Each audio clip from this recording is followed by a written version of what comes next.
Ayan na, so wala siyang gana, hindi siya gumagana yung control niya dito sa steering wheel. Ayan, wala.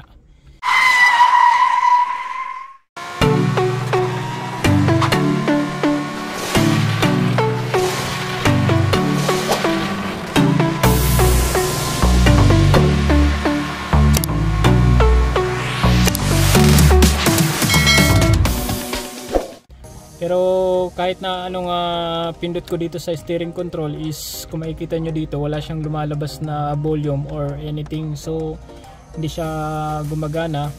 So kailangan natin siyang i-set up pa. Bali kanina kinat ko yung video para konti lang yung makonsumo niya dito sa memory ko na pag video ko. Hinanap ko muna siya, so inayos ko. Medyo nahirapan ako. Pero nakuha ko na siya kung paano siya paganahin. Bali papakita ko sa inyo just in case na meron din kayong nabili or dumating sa inyo yung tawag dito yung harness niya, power harness niya.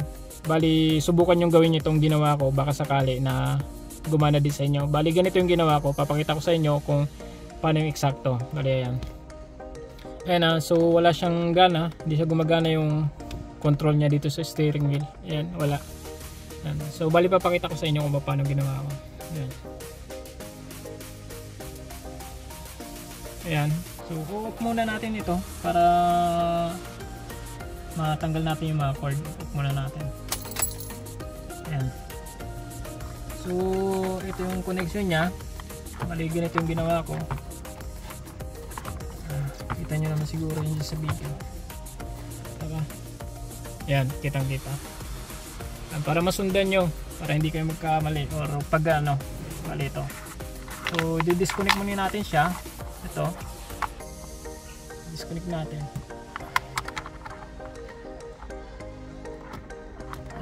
Ayan. Sige, disconnect na rin natin itong sa antena. Saka ito. Ayan, tapos bunutin natin ito. Tingnan natin kung kaya natin bunutin ito dito. Sige, wag na natin bunutin. Bali kanina ito, dahil nahirapan ako, ito sinira ko pa tong harness na binili ko. Ito tinanggal ko to, wala naman pala tong connection. So okay lang yan kahit wag nyo nang galawin dyan. Ang importante itong tatlo, ayan, wag nyo nang galawin yan. So bali trinace ko siya ng trinace. Sana ba yun? Ito, itong connection na to yung 246. Ito, bali dito to sa animan din na connection, itong dalawa. Yan, silang magdudugtong. So ito, may dalawang wire to dito. Ito sa gitna, K1 tsaka K2. Hindi ko lang matanda ko dyan. Pag trinace natin tong pink, sa unahan siya, so K1 siya. Tama ba? K1. Alam ko K1 yan eh. Pag tinignan ko sa manual. Oo, K1 yan. K1 yan. Tapos yung itong green, K2. Bali dalawa yan. Ayan o, magkadugtong yan. Ito. So meron din siya dito sa 28 pin. Yung dito yung kinokonek. Ito yun. Sa mga Toyota Vios XEV.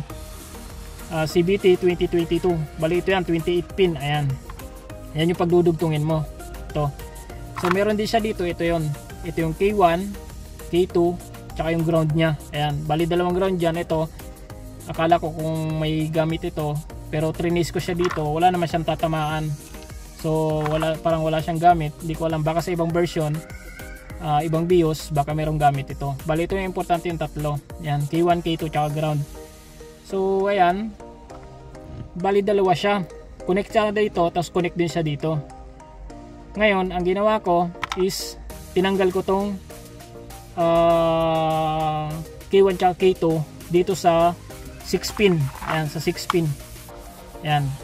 Bali, kung ito kasi hindi ko siya matanggal ng manually. Ang hirap, kaya sinira ko siya dito. Tapos sinukso ko siya kung saan dito. Baka sakali mapagana ko. So, wala pa dito ang problema. Nandito pala ang problema. Ayan. So kailangan natin itong i-disconnect yung K1 at K2 dito sa 6 pin. So paano natin siya i-disconnect? Ito, merong kung alam nyo yun sa pantanggal ng SIM card sa telepono, ayan, bali susungkitin mo lang siya dito sa loob, yung lock nya, sisikwatin mo lang siya ng kaunti para mabunot mo tong wire. Ayan, tanggalin natin. So silipin mo muna siya kung nasaan yung lock nya, ayan, tapos sikwatin mo siya, tapos hilahin mo na yung tatanggalin mo na wire. Hindi ko makano eh, susubukan ko. Ayan, sikwatin lang natin kasi may may lock siya doon sa loob. Ayan. Ayan, so natanggalan natin yung K1. Sunod natin tatanggalin is yung K2. Ayan. Tanggalin natin yung K2.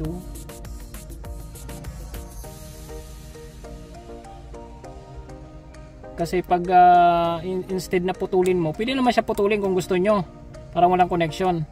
Pero sayang kasi yung connection na to, baka may paggamitan pa kayo, so huwag nyo putulin, tanggalin nyo lang. So ayan, na-disconnect na natin. So ang natira na lang dito is 4. So itong 4 na to, hindi ko na to inalam kung anong gamit nito, basta at least meron sa makasalpak siya doon. Ayan. So na-disconnect ko na siya. Ang gawin natin is itatry na natin siya, papaganahin natin yung steering control kung gagana na. Teka lang, bago natin i-on, i-connect muna pala natin yung mga socket. Ayan. Antenna, dito yung antenna, ito yung connection ng antenna, connect din natin para magpa-radio tayo para malaman yung yung control niya. Ayan. Tapos ito yung sa 6 pin, ayan, 6 pin, connect natin. Ayan. And then itong 2, 4, 6, 8, 10 pin, connect natin 10 pin. And lastly, ito na yung natin, 28 pin natin, connect na natin. Ayan, connect na natin yung 28 pin. Ayan, okay na. So ito, wala na tong connection siya, yung dalawa. Ayan, so i-turn on na natin, tingnan natin kung mapapagana natin yung tawag dito, steering control. On na natin. So ayan, nag-switch on na siya.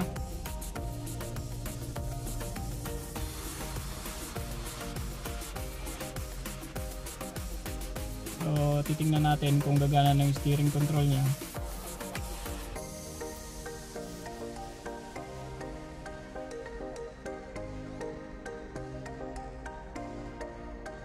So ayan, gumana na siya.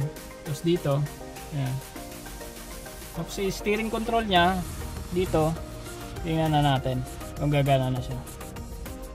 Ayan, so gumana na siya. Ayan, volume up, volume plus, volume down, gumagana na yan. Tapos itong next, yung next na yan, gumagana na yan. Na-try ko na siyang kanina. So subukan natin na mag-open ng radyo. Open natin yung radyo.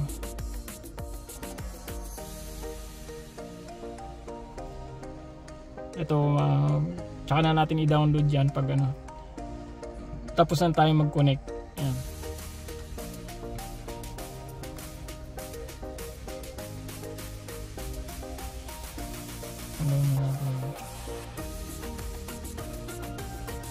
Ayan, open tayo ng radyo.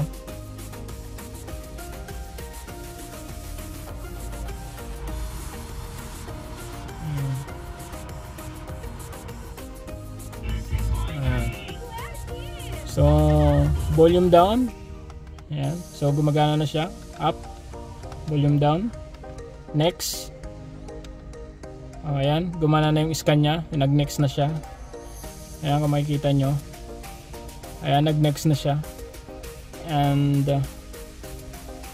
ayan, nag-scan na siya. Ayan, tapos yung scan down nya gumagana na. Ayan. gumagana na siya.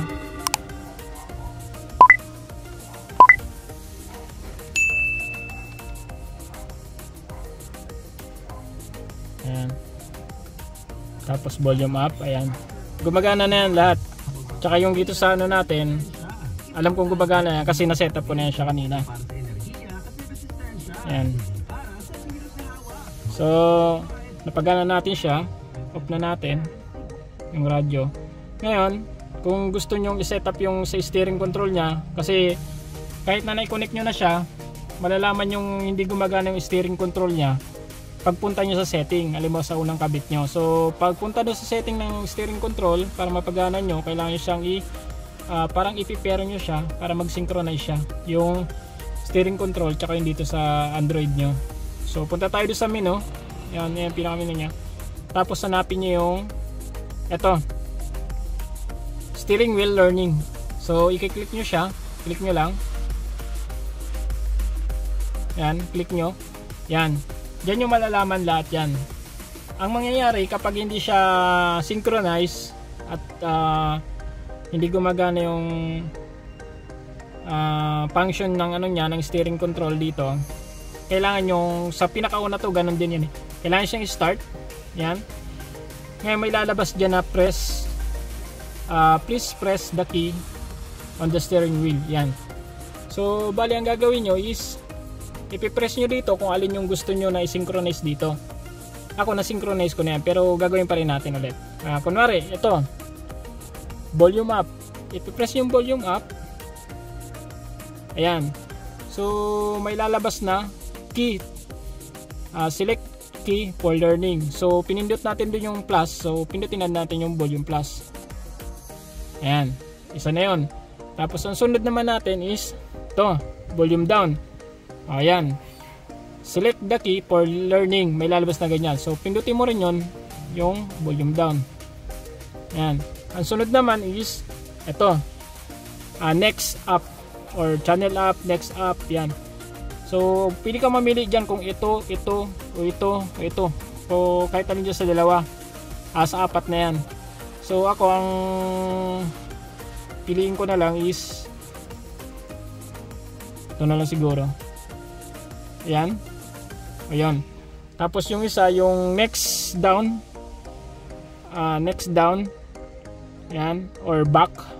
So ito din. Pindutin natin. Ayan. Ang sunod naman is itong mode tsaka hold. So i-press natin yan. So piliin niya natin. Ito yung mode. Pindutin natin yung mode. Ayan. Tapos ang sunod ito sa ito. Yung sa pagtawag sa telepono.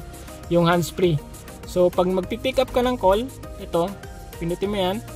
Tapos pindutin mo rin to. Ayan. Ang sunod is hang up, yung i-off mo ng tawag, pindutin mo yan, tapos pindutin mo rin to. Ayan. So, lahat ng makikita mo sa steering wheel mo na mga button, pwede mo siyang synchronize kung alin dyan. Ayan.